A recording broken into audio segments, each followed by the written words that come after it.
real quick before it cuts off. Petitions on the internet work 100%. We have moved mountains already, massive victories already around the whole globe. So you have power. You have power to bring those industries down. Okay, come back to yourself, even if it's painful. What I wanted to say is, for those people who don't have, was that split off, that they are only into Wall Street, into stock market, into, I know an environmentalist lady even. She's not an environmentalist, but she adheres to that group like some kind of religion. I'm a real environmentalist because I uh, I buy things according to environmentalism. But this lady this person that we have known, she bought oil stocks as an environment. I was like, that was like, for me, okay, it kind of completely wiped away that trust into that person completely. And I saw how split off she is. It's like the greed in her is so much bigger than her environmentalism, what she calls environmentalism, her activism in a local community. So she's done some good things there. But then to buy oil stocks? Well, it makes more money, she said. Yes, well, maybe in this moment, in this moment, but in 5 years it may not, okay? But you, see, this is how it works. You can bring an entire industry down. You can make these stocks worth zero if you do it. But if I do it, the others don't do it, and the others are doing it, and they're gonna get that property, and they're gonna drill or whatever. If I don't do it, then that's the mindset of someone who's completely split off and living in greed, in a greed state. You have the power to move things in a positive direction for all of us, yeah? For every one of us, for yourself, for your own body. See, that lady, she was also split off from, she finally actually got the C word. It all makes sense what's happening to her. Yeah, it's just all a logical chain reaction, one thing after another, because she's so greedy, she's so split off. When people are that split off from their own bodies, they will make these kind of split off decisions. They will listen to greed, or they listen to social acceptance over their own bodies. They ignore their own bodies, they ignore other bodies, they ignore the pig bodies, the force that we depend on. They'll ignore any of this. The frogs, the ecosystems, they will get oil stocks to promote this destruction cycle of people fracking and drilling, destroying massive thousands of acres of precious, pristine ecosystems out there, Yellowstone, Wyoming, and the list goes on. Frogs destroyed because of this. Because it makes more money right now in this moment. But if everyone puts their money into wholesomeness, it starts with the way you eat, is with the way you invest. You can invest in solar panels, you invest in Tesla, but for the right reasons, not to bring Tesla down, as all of these people are trying to do right now, because pays them a little bit more money. They get a little kickback here and there from the oil industry, so to bring Tesla down. And even if it cuts their own throats eventually, they'll do it right now for this little bit of more money in this moment. But if you see farther than that, and if you look at your own bodies, then you make the right decision and you support Tesla, you support Solar City, you support the solar industry, you support that, what supports the planet, what supports all life, okay? Get into it, study it. Don't get sidetracked by greed or social acceptance type of things, okay? Don't get sidetracked, don't get lured into this. That's ego-based, that's sick. Get lured towards wholesomeness, feeding, nurturing yourself and all life around us. We are not separate. I'm not separate from the tree. You're not separated from the pig. You are one with that pig. Okay? This is me, this is the pig. This is a unit. The pig and myself is a unit. We are an energetic unit. It's a bond. Okay?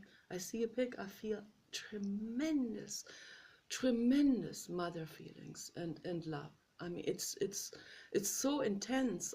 Sometimes I go into fetal position and I cry when I see these beings suffer, when I see their facial expressions. It is so, the suffering is so extreme, and the compassion I feel for them. I feel like I am one. It's like seeing them suffer. It's like myself suffering.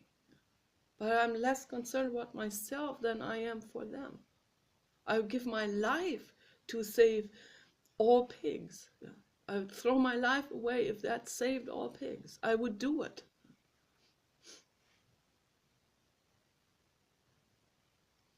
Right now, I want to be here for my dog, so my dog is my #1 priority. Okay. But when I see other beings suffer, my dog is my priority.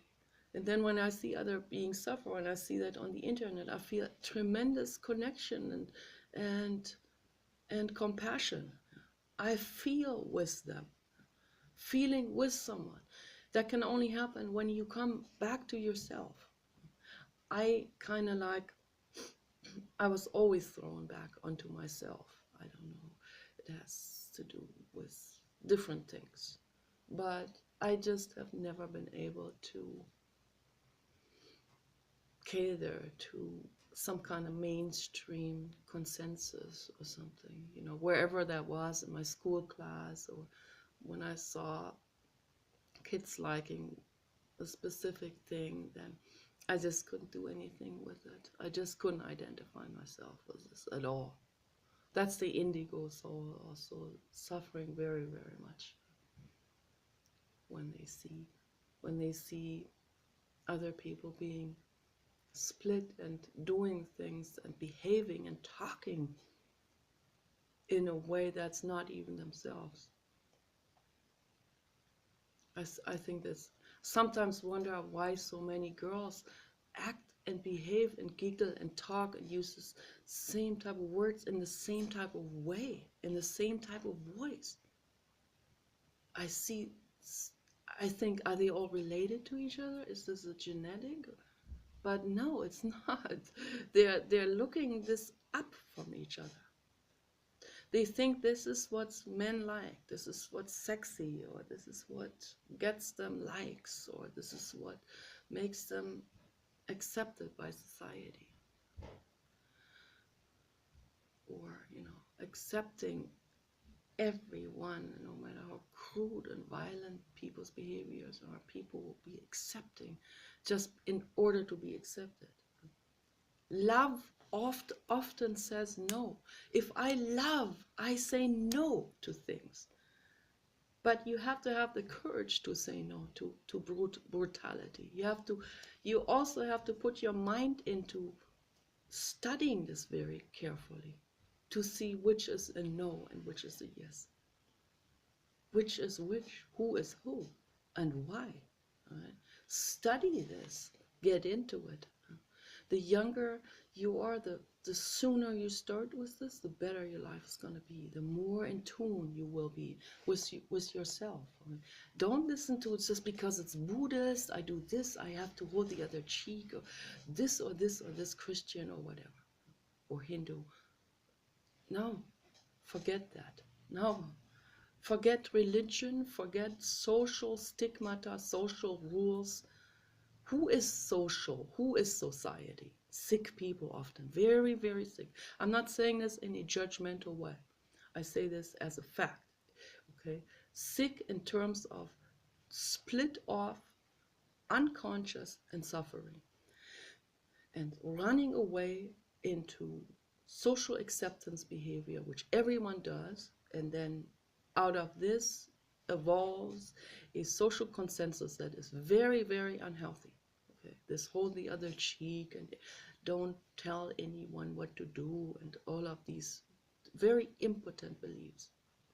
Or money doesn't grow on trees, or it could be any kind of impotent beliefs. There are many different impotent beliefs, different one is worse than the other, different cultures and so on, that have extremely self-destructive beliefs and so on.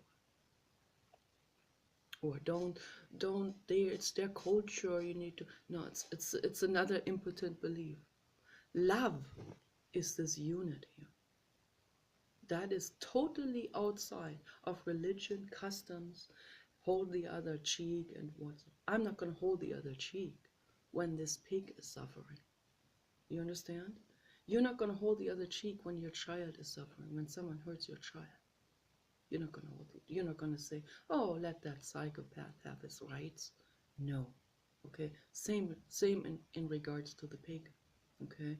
I am a unit with that pig. I'm a unit with my child. I'm a unit with my dog. I don't have a child, but my dog is more important than my child to me. The unit is just like this.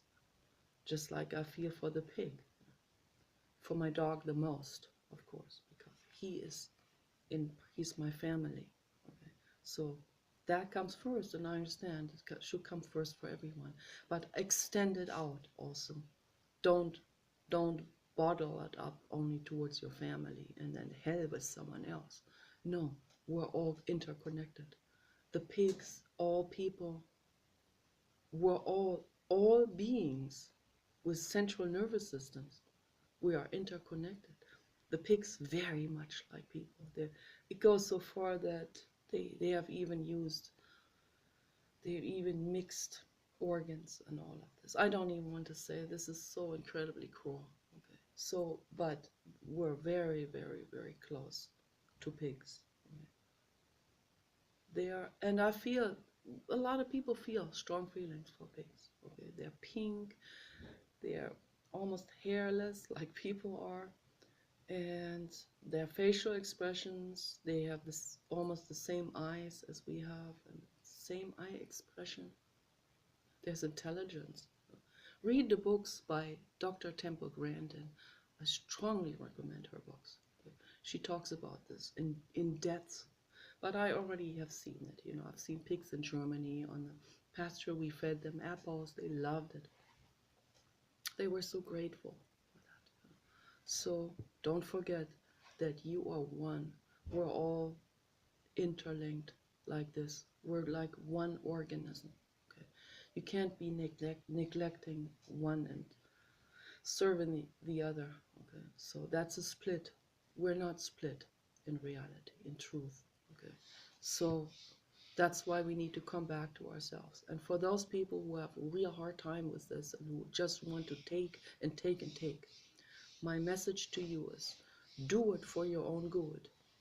Every day, when you see the opportunity to rescue an animal or sign a petition or help someone or give money to Humane Society or PETA or Sea Shepherd, those are the real major, real working, real caring organizations. Okay, I have given money to them, and I will always will. And I strongly recommend to people to do this and sign their petitions. Those are the three major, really strongly caring, hardworking, and they are putting that tax money into action to help. Right? But you can do something to do, sometimes just to do a small act of kindness, for those people that are also very entitled and ungrateful, and that I just want to take and just want to rape or whatever, or be violent, or say I've been violated, I'm going to violate other people, this mindset. My message to those people is, it is worth it. Give kindness every day. Give kindness. Start with baby steps with it. Give something. Rescue a dog. If you see a dog, particularly a dog in the desert, sometimes there may be an animal abandoned somewhere where there's no chance for that animal to survive. Bring that animal to an animal shelter. Or if you have an animal and you don't want to keep the animal, bring the animal to a shelter. Don't hurt that animal. Don't shoot that animal. If you don't have the money to use euthanasia, to pay for euthanasia at the veterinarian, then bring the animal to an animal shelter. They will do this, okay? So, but they're overflowing. If you have the money, pay for this. Do it. Give. But for those people who have absolutely no money, like some people are drug addicts or alcoholics, bring the animal to an animal shelter so that the animal can be treated there and can be maybe rescued, can be nursed back to health, or euthanized. Yeah.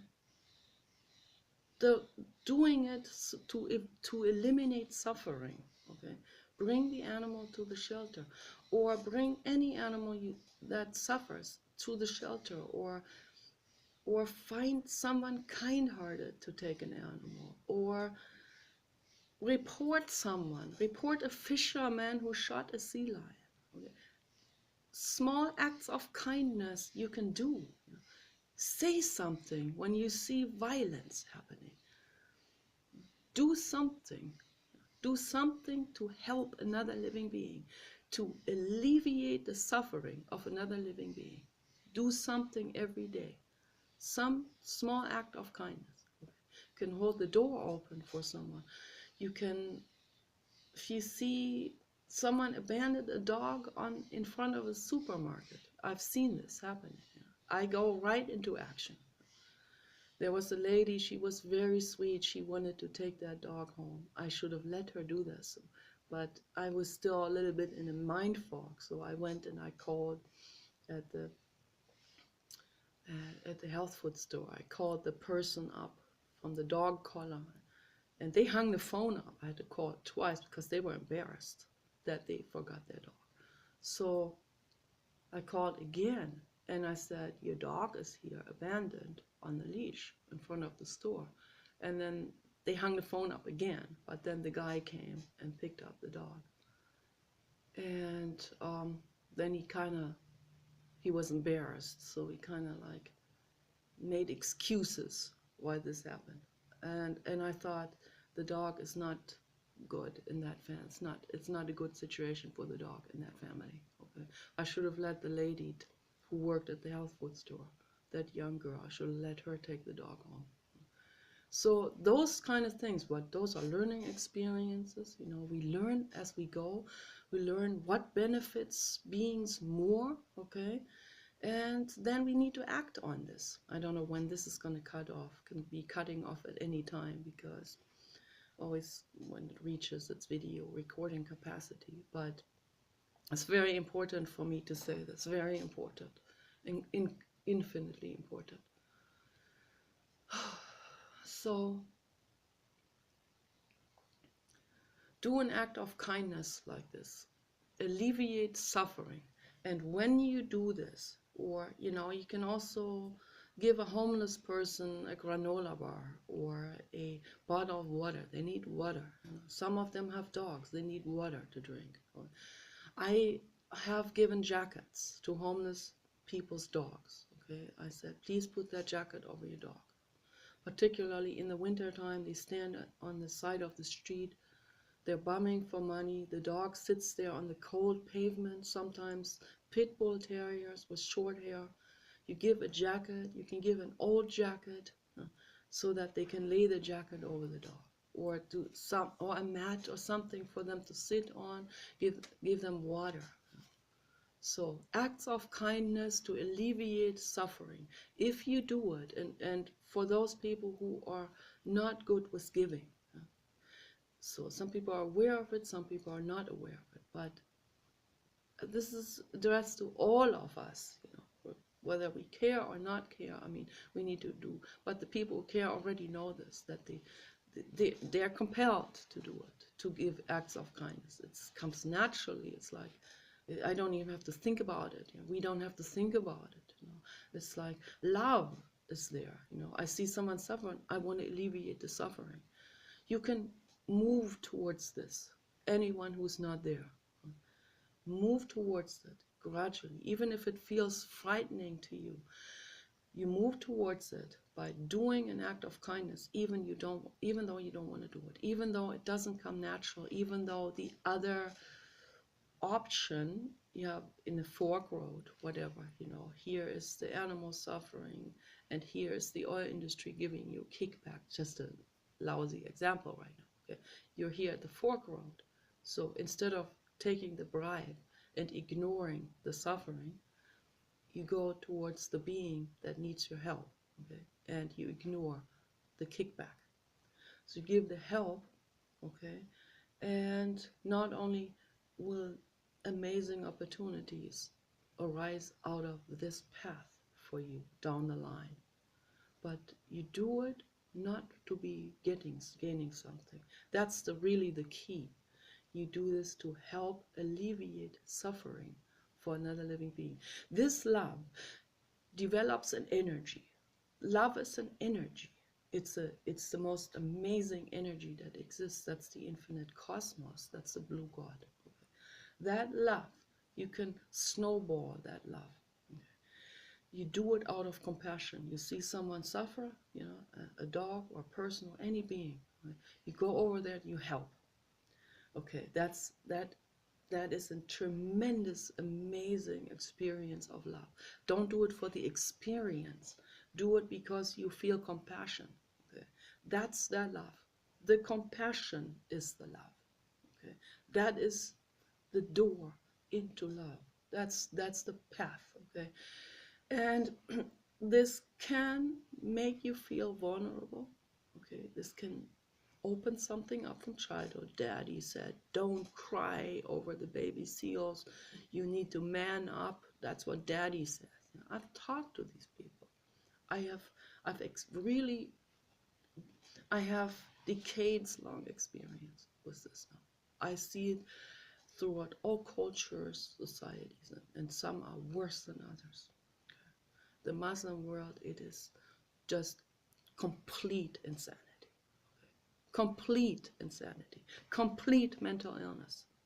The entire society, the religion, is complete mental illness. Okay. Total. So, but that doesn't get the other religions off the hook. That the other religions are following into their footsteps very quickly, and they have their neurotic ways and dogmatizations and so on, and split. It's always split away from wholesomeness. So come back to wholesomeness. Love doesn't need a religion. Love does not need to be liked or adored. Love is not narcissistic. Love is wholeness. We are together. You and the pig together. Okay? You and your dog together. You and your child together. Okay? So husband, wife, all of us. Trees, earth. Okay? It's a unit. And bring yourself back to that. Okay? Or for the first time.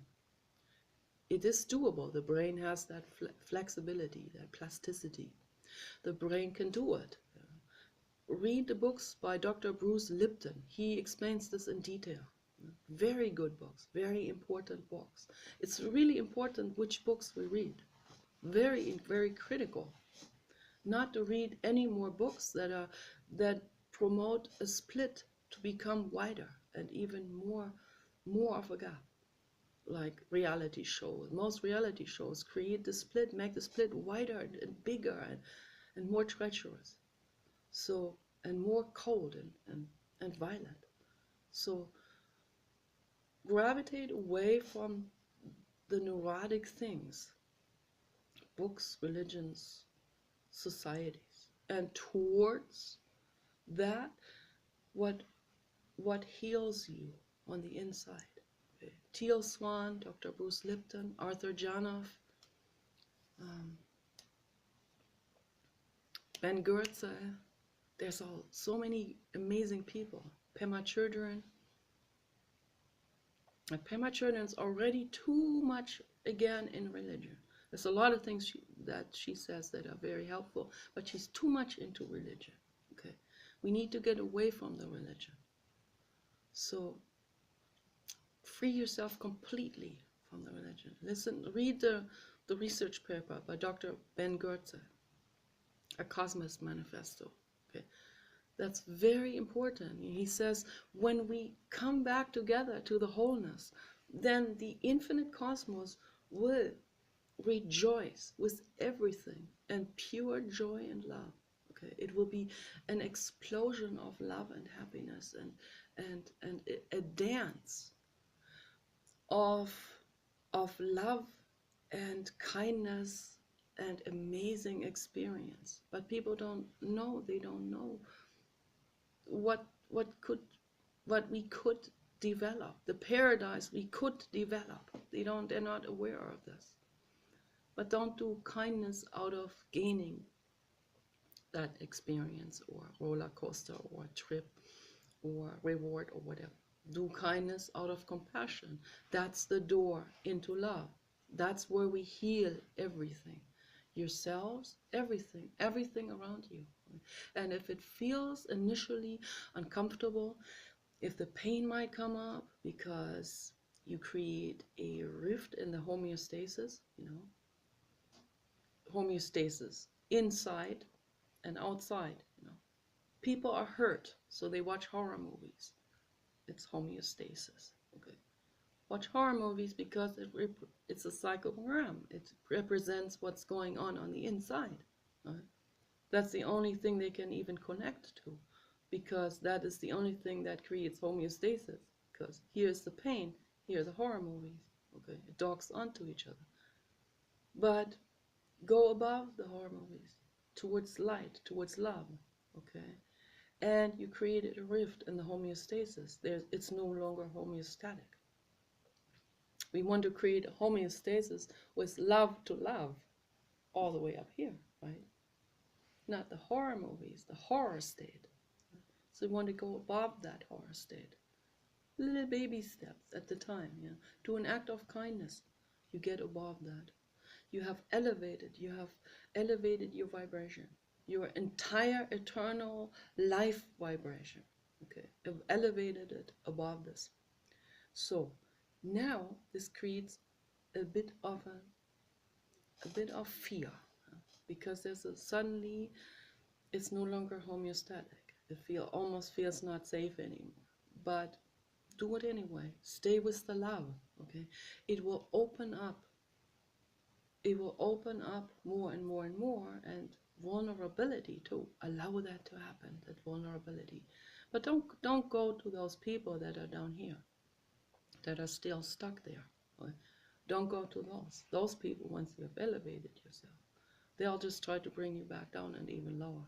They might even kill you. You have to gradually gravitate to the people who support you and going up.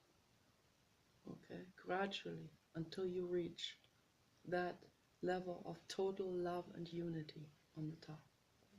So gravitate towards those people that are vibrating on a higher frequency, and let them help you, and listen to them. Watch their videos. Kind people who you thought when you were here were boring or nerdy. But go farther up. Go towards those people that you thought were just dorks. Nice, kind dorks. Okay? So go to them.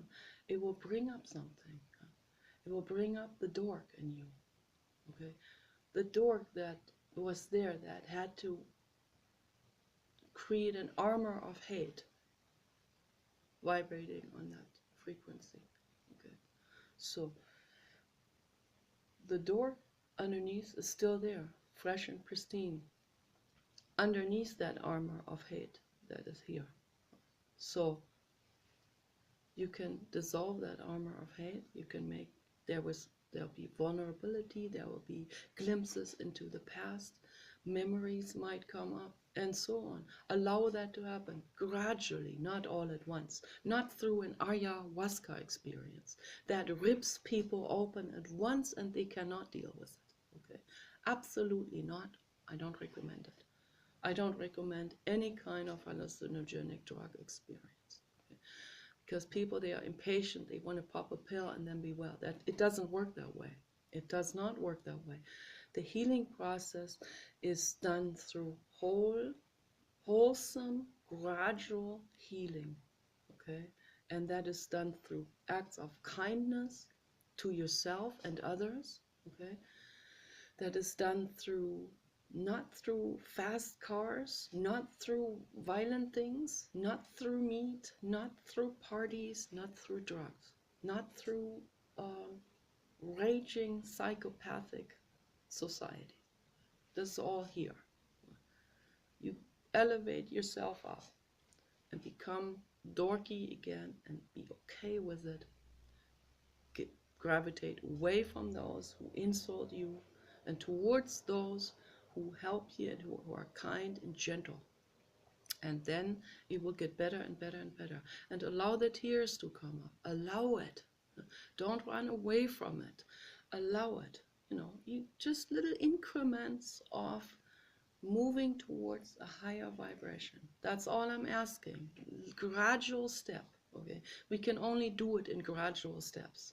And Teal Swan helps people with this, and Dr. Bruce Lipton and Ben Goertzel. There are good people out there. Okay, so you guys take care.